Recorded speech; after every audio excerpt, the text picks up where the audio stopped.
You ever find yourself in one of those arguments, just digging in your heels, defending some choice you made, even when a tiny voice in the back of your head is screaming, "You know you're wrong"? Yeah, we all do it. It's this universal, kind of weird human thing. Well, today, we're going to pull back the curtain on the mental machinery that makes us double down when we know we've messed up. I mean, that's the big question, isn't it? Why is it so incredibly hard to just stop and say, you know what, my bad, I got it wrong? Turns out, the answer is a lot more complicated than just being stubborn. Come on, you know the feeling, that expensive thing you bought that you knew you shouldn't have, or that argument you just refused to back down from, even when the facts were piling up against you? Yep, we've all been the star of that particular show. It's not fun, but it is so familiar.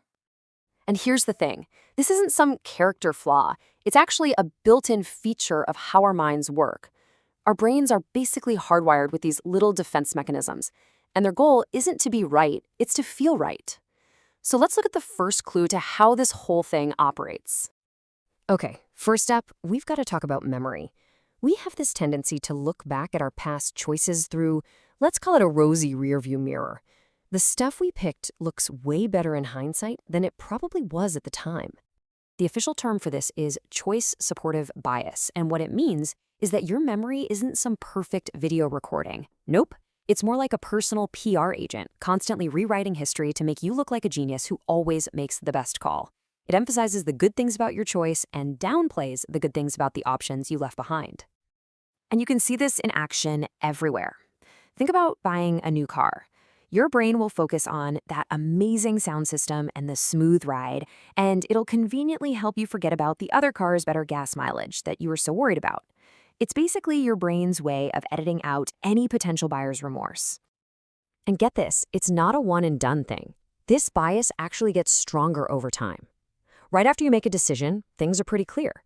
But a few weeks later, the memory of the other options starts to get fuzzy. And months down the road, your brain has totally rewritten the story, making it seem like your choice was obviously the only one to make. All right, on to clue number 2. This is what happens when those gently edited memories of ours come under attack. When someone presents us with cold, hard facts that challenge what we believe, well, we don't just edit the past anymore. We build a fortress around our beliefs in the present. This is called the backfire effect, and it's totally counterintuitive. You'd think that when presented with facts, we'd open our minds, right? Wrong. The backfire effect causes us to shut down and cling to what we already believe, even more tightly. It's like trying to put out a fire with gasoline. The attempt to correct the belief just makes it stronger. And this chart just lays it out perfectly. A rational response is to see new info, question what you thought, and maybe adjust your thinking. But when the backfire effect kicks in, that new information feels like a threat, a personal attack. So you reject the evidence and you double down.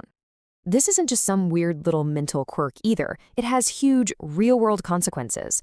You see it in politics, when a negative story about a candidate actually makes their supporters more loyal.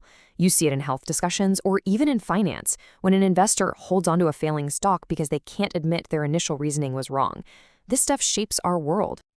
So, we've got 2 big clues: a memory that acts like a spin doctor for our past, and a defensive instinct that builds a fortress around our beliefs. What's the connection? What's the master culprit behind all this? Well, it all comes down to protecting one very specific thing. What is the real engine driving these powerful psychological tricks? The answer is a feeling, a really uncomfortable feeling that we will do pretty much anything to avoid. And that feeling is called cognitive dissonance. It's that awful, grinding mental stress you feel when 2 of your beliefs clash, or worse, when something you've done clashes with your sense of who you are. The belief is, I'm a smart, moral person. The action is, I just did a dumb, questionable thing. That conflict creates this painful mental static that our brain is desperate to shut off. So to get rid of that discomfort, we start to self-justify. We tell ourselves stories. The choice supportive bias and the backfire effect, they aren't about finding the truth. They are just strategies our brain uses to reduce that inner conflict, to restore that feeling that, yep, we're still smart, moral, and consistent. The authors of the fantastic book, Mistakes Were Made, But Not By Me, put it perfectly. We create these incredibly powerful narratives to excuse what we did, In essence, we become lawyers for our own mistakes, arguing passionately not to convince other people, but to convince ourselves. And here's the real twist in all this. That stubborn refusal to admit we're wrong, the thing that looks like strength and conviction from the outside, it's actually the complete opposite. It's a defense mechanism for an ego that's so fragile it can't take the hit of being wrong. Real strength is having an ego that's sturdy enough to say, wow, I messed that up. Okay, so we know the trap. We see how it works. Is there a way out, an escape plan? The good news is yes. Just by understanding these biases, we can start to short-circuit them in ourselves and deal with them a lot better in other people. For ourselves, it really starts with just knowing this stuff exists. That's half the battle. Second, try actively playing devil's advocate. Force yourself to argue the other side. It pulls your brain out of that defensive mode. Third, a decision journal is amazing. Write down why you're making a choice before you know the outcome. That way your future self can't rewrite history. And finally, get an outside opinion from someone who wasn't involved. They'll see the holes in your logic that you're blind to. And when you're trying to change someone else's mind, remember, you're not fighting their logic, you're dealing with their threatened ego. If you attack them, those fortress walls just go up higher. So you have to approach with respect. Answer their questions. Listen. The goal isn't to win. It's to create a space where they feel safe enough to maybe, just maybe, reconsider. I think the great astronomer Carl Sagan really nailed it with this one. We have to treat our ideas like hypotheses, to be tested, not like treasures to be defended no matter what. So I'm going to leave you with this final thought. What if, instead of justifying our mistakes, we got curious about them? Because admitting you're wrong isn't failure. It's actually the very first step toward learning something new.